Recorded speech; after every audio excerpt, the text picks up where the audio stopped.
Hello friends, आपका हमारे YouTube channel कास्मेटोलॉजी skill study में स्वागत है। आज हम कास्मेटोलॉजी थ्योरी के क्वेश्चन देखेंगे जो भारत स्किल एमसीक्यू सेट 1 से क्वेश्चन लिए गए हैं।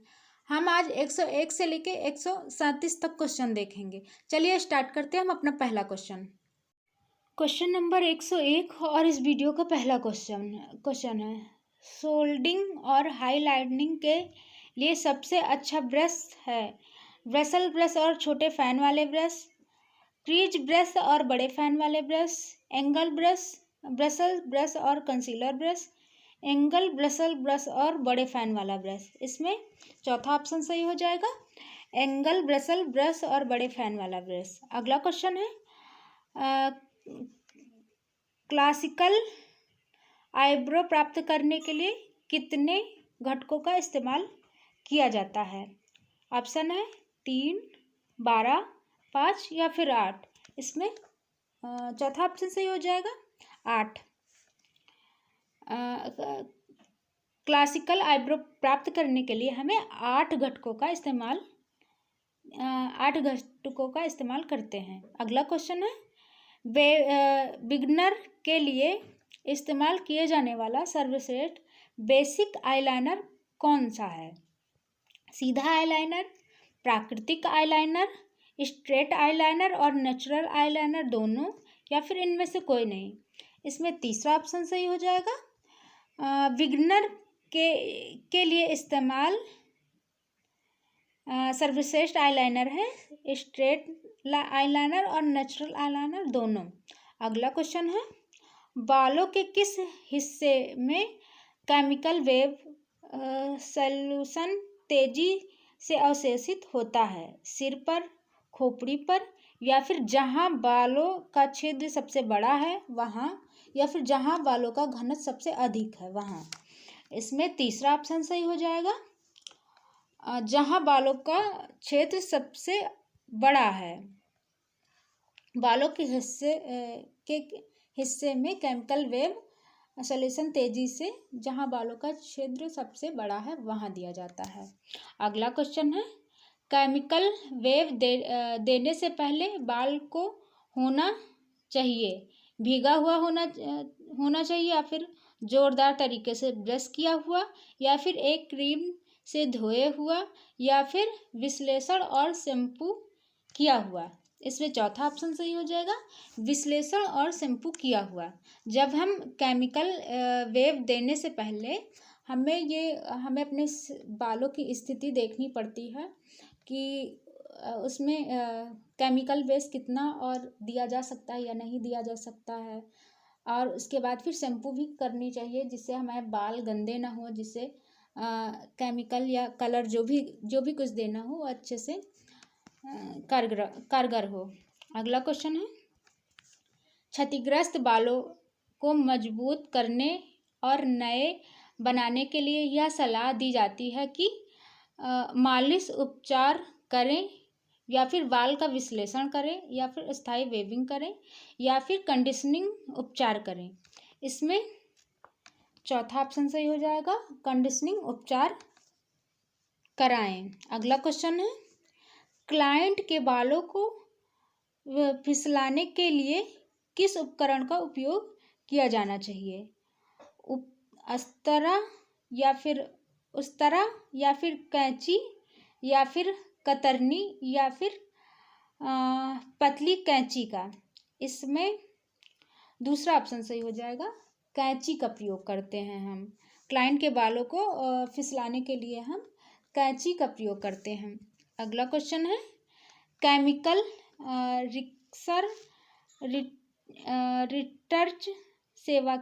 रिटच सेवा के दौरान कंडीशनर फिलर का उपयोग करना क्यों आवश्यक है? बालों को रिलैक्सर को कोट और सील करता है, हेयर सॉफ्ट और रिलैक्सर को गहरे जाने देता है, या फिर जहाँ तक कि छिद्र बनने में भी मदद करता है। अगला है न्यूट्रलाइजिंग के समय को बढ़ाता है। इसमें तीसरा ऑप्शन सही हो जाएगा। यहाँ तक कि छिद्र बनाने में भी मदद करता है।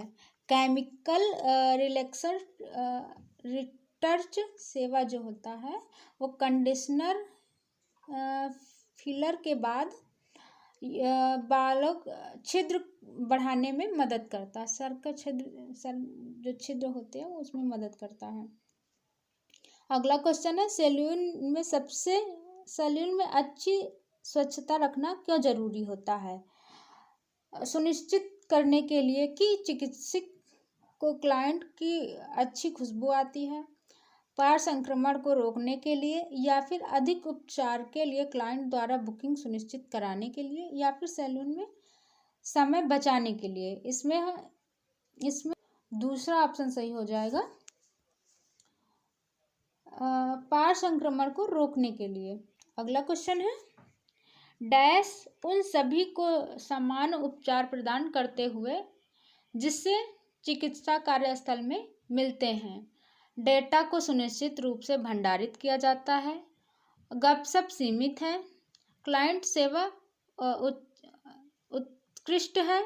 कार्य और प्रतिक्रिया गैर भेदपूर्ण है। इसमें चौथा ऑप्शन सही हो जाएगा, कार्य और प्रतिक्रिया गैर भेदभावपूर्ण हो। अगला क्वेश्चन है, जहाँ विरोधाभास दिखाई देता है वहाँ चिकित्सक के लिए स्वीकृति की आवश्यकता होती है। इसकी प्रतिक्रिया क्या है? चिकित्सा अनुमति के लिए डॉक्टर को लिखते हैं, चिकित्सा अनुमोदन के लिए डॉक्टर को लिखते हैं, या फिर चिकित्सा फोन कर डॉक्टर से पूछते हैं कि क्या रोगी की मालिश करना ठीक है, या फिर क्लाइंट डॉक्टर से पूछता है कि क्या कोई कारण है कि उसकी मालिश नहीं की जा सकती है। इसमें चौथा ऑप्शन सही हो जाएगा, क्लाइंट डॉक्टर से पूछता है कि क्या कोई कारण है कि मालिश नहीं की जा सकती है। इसमें चौथा ऑप्शन सही हो जाएगा। अगला क्वेश्चन है, क्लाइंट को आश्वस्त करने का सबसे महत्वपूर्ण कारण क्या है? सुनिश्चित करने के लिए वे भुगतान करते हैं, या फिर अधिक उपचार बुक करने के लिए क्लाइंट को प्रोत्साहित करना, या फिर क्लाइंट के लिए अधिकतम लाभ और छूट प्राप्त करना।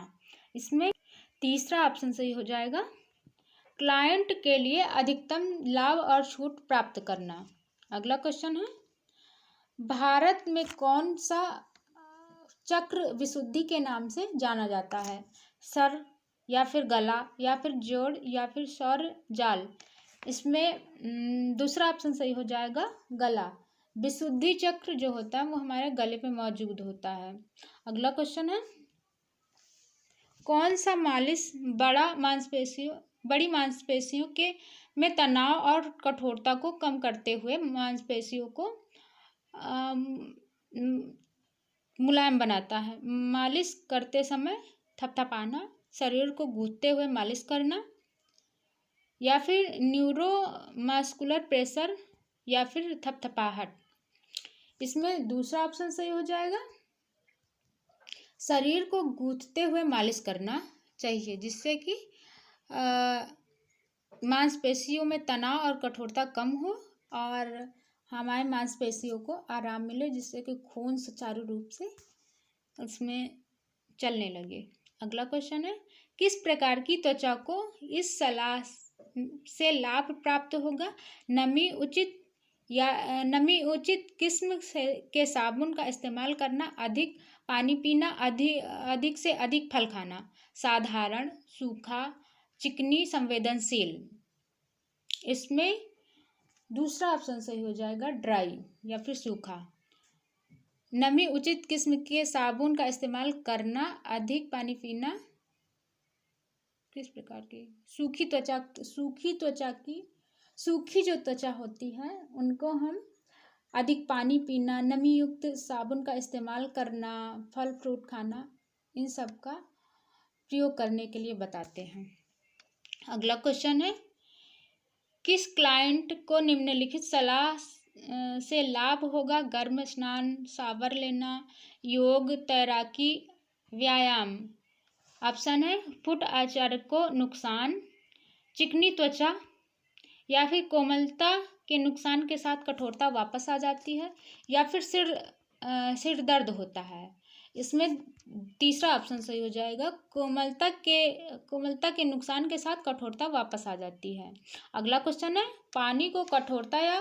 पानी को की कोमलता या कठोरता से संबंधित है आयतन, पानी के स्तर, स्रोत, या फिर पानी के वजन, या फिर मौजूदा खनिज की मात्रा। इसमें चौथा ऑप्शन सही हो जाएगा, मौजूदा खनिज की मात्रा। अगला क्वेश्चन है, शैम्पू तैयार करने की प्रक्रिया का एक हिस्सा है स्केल स्टीमर का इस्तेमाल करें, या फिर क्लाइंट के बालों और खोपड़ी की जांच करें, या फिर एक इंफ्रारेड लैंप का इस्तेमाल करें, या फिर 15 मिनट के लिए बालों को ब्रश करें। इसमें दूसरा ऑप्शन सही हो जाएगा, क्लाइंट के बालों और खोपड़ी की जांच करें। शैम्पू करने से पहले हम क्लाइंट के खोपड़ी की जांच करते हैं कि कहीं वो कटे नहीं है, या फिर उसमें कहीं ऐसे चोट तो नहीं लगी है जिससे कि उसे नुकसान हो सकता है। अगला क्वेश्चन है, एक गहरी कंडीशनिंग करते समय आपको करना पड़ सकता है, इसे तुरंत खंगालना, या फिर क्लाइंट को गर्म तौलिए में लपेटना, या फिर क्लाइंट को गर्म ड्रायर के नीचे रखना, या फिर क्लाइंट को सही स्थान में रखना। इसमें तीसरा ऑप्शन सही हो जाएगा, क्लाइंट को गर्म ड्रायर के नीचे रखना। अगला क्वेश्चन है, शैम्पू करने के बाद रासायनिक रूप से उपचारित बाल हो जाते हैं, मजबूत, ऑयली, या फिर उलझन, या फिर चिपचिपा हो जाते हैं। शैम्पू करने के बाद रासायनिक रूप से उपचारित बाल उलझ जाते हैं। इसमें तीसरा ऑप्शन सही हो जाएगा, बाल उलझ जाते हैं। अगला क्वेश्चन है, एक केंद्रित प्रोटीन कंडीशनर से धोए गए बालों में निम्नलिखित सभी गुण होते हैं। एक समान सांद्रता, बेहतर गुणवत्ता वाले नए बालों का विकास, या फिर बेहतर रूप, रंग, या फिर लचीलता में वृद्धि। इसमें दूसरा ऑप्शन सही हो जाएगा, बेहतर गुणवत्ता वाले बालों का विकास। अगला क्वेश्चन है, कंडीशनिंग शैम्पू में ऐसे एजेंट होते हैं जो बालों को नमी और लचीलता देते हैं और खोपड़ी की स्थिति से निजात देती है, या फिर जमा होने के माध्यम से कटता है, या फिर कृत्रिम रंग को हटा देता है, या फिर बालों को संघनन बनाता है। इसमें चौथा ऑप्शन सही हो जाएगा, बालों को संघनन बनाता है। अगला क्वेश्चन है, रक्त परिसंचरण को बढ़ाने के लिए खोपड़ी की मालिश करना उपयोगी है। खोपड़ी की बीमारी का उपचार करना, बालों में से रूसी को हटाना, अति सक्रिय वसमय ग्रंथियों को सामान्य करता है, या फिर सीबम की तुरंत कमी को संतुलित करता है। इसमें चौथा ऑप्शन सही हो जाएगा, सीबम की कमी की तुलना करना। अगला क्वेश्चन है, अधिक कर्ल या लिफ्ट के बिना घुंघराले हेयर स्टाइलिंग के लिए उपयुक्त पिन कर्ल बेस है। आर्क के आधार, या फिर वर्गाकार आधार, या फिर आयताकार आधार, या फिर वृत्ताकार आधार। इसमें दूसरा ऑप्शन सही हो जाएगा, वृत्ताकार। अगला क्वेश्चन है, बैरल क्लर्ब को स्ट्रेंडर्स में सिर पर कैसे बांधा जाता है? आर्क बेस में, रेक्टेंगुलर बेस में, स्क्वायर बेस में, या फिर ट्रायंगुलर बेस में। इसमें दूसरा ऑप्शन सही हो जाएगा, रेक्टेंगुलर बेस में। अगला क्वेश्चन है, उंगलियों कंघियों और वेविंग लोशन का उपयोग करके बालों को एस आकार की वेव्स में रूपांतरित किया जाता है, जिसे कहते हैं थर्मल कर्लिंग या फिर थर्मल वेविंग या फिर वेट सेटिंग या फिर फिंगर वेविंग। इसमें चौथा ऑप्शन सही हो जाएगा फिंगर वेविंग। अगला क्वेश्चन है, फिंगर वेविंग प्रक्रिया के दौरान बालों को किसके स्थान पर रखने के लिए इस्तेमाल किया जाने वाला उत्पाद है? Setting lotion, hair spray, foam या फिर मूसेस या फिर वेविंग लोशन। इसमें पहला ऑप्शन सही हो जाएगा सेटिंग लोशन। अगला क्वेश्चन है, बैंक काम्बिंग और बैंक ब्रशिंग के उपयोग में से एक है रोलर इंडेंटेशन को निकालें, मात्रा में कमी करें, सेट और रिंकल्स करें, बालों को सिर के पास रखें। इसमें चौथा ऑप्शन सही हो जाएगा बालों को सिर के पास रखें। अगला क्वेश्चन है,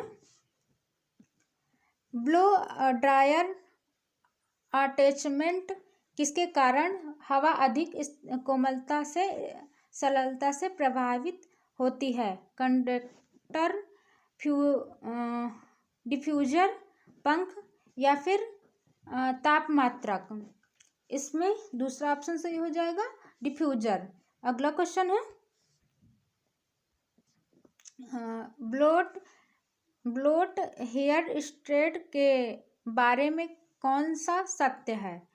गैमर देता है या फिर सुनिश्चित स्टाइल को बनाए रखने में मदद करता है या फिर कंडीशनर नहीं किया जा सकता है या फिर केवल हार्ड प्रेशर में होता है? इसमें तीसरा ऑप्शन सही हो जाएगा कंडीशनर नहीं किया जा सकता है। अगला क्वेश्चन है, सूखी उपचर्म और भिंगुर नाखूनों के लिए किस प्रकार के मैनिक्योरों का सुझाव दिया जाता है? ऑयल, मशीन या फिर नियमित या फिर एंटीसेप्टिक का प्रयोग किया जाता है? इसमें हमारा पहला ऑप्शन सही हो जाएगा ऑयल करना। सूखी उपचर्म और भिंगुर नाखूनों के लिए हम ऑयल मैनिक्योर का सुझाव देते हैं। अगला क्वेश्चन है, नाखून के किस भाग में तंत्रिकाएं और रक्त वाहिनियां दोनों मौजूद हैं? बिस्तर या फिर प्लेट या फिर नाखून के नीचे भाग का चंद्राकार हिस्सा या फिर उपचर्म। इसमें पहला ऑप्शन सही हो जाएगा बिस्तर या फिर बेड। अगला क्वेश्चन है, मैनिक्योर के दौरान नाखूनों को साफ करते समय ब्रश स्ट्रोक को कैसे चलाना चाहिए? ऊपर की ओर, गोलाकार या फिर नीचे की ओर या फिर किनारे की ओर? इसमें पहला ऑप्शन सही हो जाएगा ऊपर की ओर। मैनिक्योर के दौरान हम नाखूनों को साफ करने के लिए ब्रश को हम ऊपर की ओर चलाते हैं। अगला क्वेश्चन है, पॉलिश करने के दौरान अधिक पॉलिश लगने से पहले दाग धब्बे को ठीक करने के लिए निम्नलिखित में से किसका उपयोग किया जा सकता है? अल्कोहल का, उपचर्मीय तेल का या फिर पॉलिश रिमूवर का या फिर प्राइमर का? इसमें तीसरा ऑप्शन सही हो जाएगा पॉलिश रिमूवर का, या जिसे हम थिनर बोलते हैं, उसका इस्तेमाल किया जा सकता है। अगला क्वेश्चन है, कीटाणु रहित मैनिक्योर को कहाँ भंडारित किया जाना चाहिए? एक आपूर्ति कक्ष में, एक खुले कैबिनेट में, एक गीले सैनिटाइजर में या फिर एक बंद शुष्क सैनिटाइजर में? इसमें चौथा ऑप्शन सही हो जाएगा एक बंद शुष्क सैनिटाइजर में। कीटाणु रहित मैनिक्योर को भंडारित किया जाता है एक बंद शुष्क सैनिटाइजिंग में। अगला क्वेश्चन है, निम्नलिखित में से कौन सा नेल पॉलिश को चिंपिंग से रोकता है? टैप, कोड या फिर सूखी नेल पॉलिश या फिर उपचर्मीय तेल या फिर नेल कंडीशनर? इसमें पहला ऑप्शन सही हो जाएगा टेप कोड। आज हमने भारत स्किल के सेट 1 का 137 क्वेश्चन किए हैं। आगे के पूरे क्वेश्चन इससे पहले की वीडियो में सारे पढ़े हैं, आप चाहे तो देख सकते हैं। Thank you.